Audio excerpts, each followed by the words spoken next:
गिलगित बल्तिस्तान के इलेक्शन में पाकिस्तान तहरीक-ए-इंसाफ ने क्या तीर मारा है, कितनी सीटें जीती हैं, तो वीलॉग में इस हवाले से बात करते हैं। देखिए, अभी तक के जो कंफर्म आदाद-ओ-शुमार हैं उसके मुताबिक जो रिजल्ट रहा है वो ऐसा है कि पाकिस्तान पीपल्स पार्टी ने 11 सीटें जीत ली हैं, जबकि 6 सीटें जीती हैं पाकिस्तान मुस्लिम लीग नून ने, और जो आज़ाद उम्मीदवार हैं पीटीआई के हिमायत याफ्ता उन्होंने 2 सीटें जीती हैं, और 4 सीटें ऐसी हैं, यानी 4 हल्के ऐसे हैं जिनका बारे में कहा गया है कि दोबारा इलेक्शन होंगे।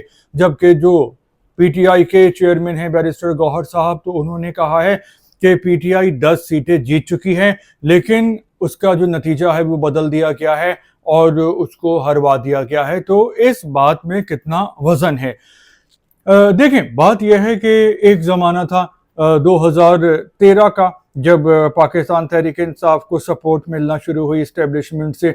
और अगर पाकिस्तान की तारीख को देखा जाए तो जिसको इस्टेब्लिशमेंट की सपोर्ट होती है तो वो फिर बन सकता है, वज़ीर आज़म और हुकूमत बना सकता है, और जो मंजूर नज़र ना हो तो फिर उसके लिए बहुत सी मुश्किलात हो जाती हैं। तो 2013 में जब पाकिस्तान तहरीक इंसाफ वाले मंजूर नज़र थे तो उनको केपी में सूबाई हुकूमत भी मिल गई थी। 2018 में हमने देखा कि इमरान खान साहब वज़ीर आज़म बने, और उस वक्त मुस्लिम लीग नून और पाकिस्तान पीपल्स पार्टी ये इल्ज़ामात लगाते थे कि उनको जितवाया गया है और इतनी सीटें उनके पास नहीं थी। अब जो है वो जो हमारी पाकिस्तान तहरीक इंसाफ है उसकी वो मकबूल तो बहुत है अवाम में, लेकिन वो कबूल नहीं है इस्टेब्लिशमेंट की नज़र में।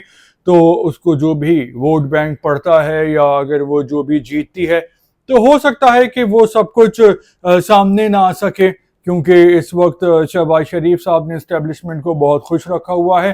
पाकिस्तान पीपल्स पार्टी से कुछ तहफ़्फ़ुज़ात हैं इस्टेब्लिशमेंट को, लेकिन शहबाज शरीफ साहब तो बिल्कुल मिनो-अन अमल करते हैं इस्टेब्लिशमेंट की हर बात पे और मामलात को लेके चल रहे हैं। क्योंकि उससे पहले नवाज शरीफ साहब 3 बार वज़ीर आज़म बने थे, लेकिन तीनों बार उनकी इस्टेब्लिशमेंट या आला अदालतों के साथ मामलात ख़राब होते थे, और फिर ना वज़ीर आज़म रह पाते थे वो, और ना ही उनकी हुकूमत रह पाती थी। तो वही सूरत हाल ये है कि इस वक्त तो पाकिस्तान तहरीक इंसाफ 2 सीटें जीती है, वो भी उनके आज़ाद उम्मीदवार हैं, और जब तक टाकरा जारी रहेगा इस्टेब्लिशमेंट का और पाकिस्तान तहरीक इंसाफ का, तो मेरा ख्याल है कि वो जीत नहीं पाएगी। ये तो जो हिस्ट्री है, पॉलिटिक्स की हिस्ट्री है, वो ये बताती है।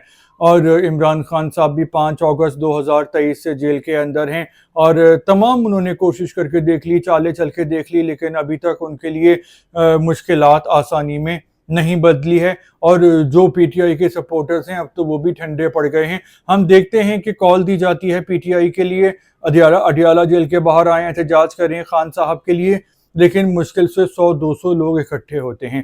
तो जो इस्टेब्लिशमेंट है, तो अदालतें भी जो हैं, जो पहले बिफरी हुई थी और सरकश और बागी बनी हुई थी, तो अब हम देखते हैं कि उनमें वो भी ठंडी पड़ी हुई हैं, और जो अवाम है वो भी ठंडी पड़ी हुई है।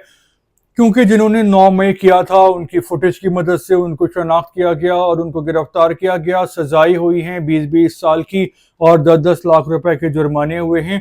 तो अब यही है जो कि हमारे सामने है, और शायद ही जो गिलगित बल्तिस्तान में फ़िलहाल 2 से ज़्यादा इनका नंबर बढ़ेगा। तो इस हवाले से आपका क्या ख्याल है, आप कमेंट्स करके बता सकते हैं। दोबारा मिलेंगे इंशाल्लाह, जब तक के लिए अल्लाह हाफ़िज़।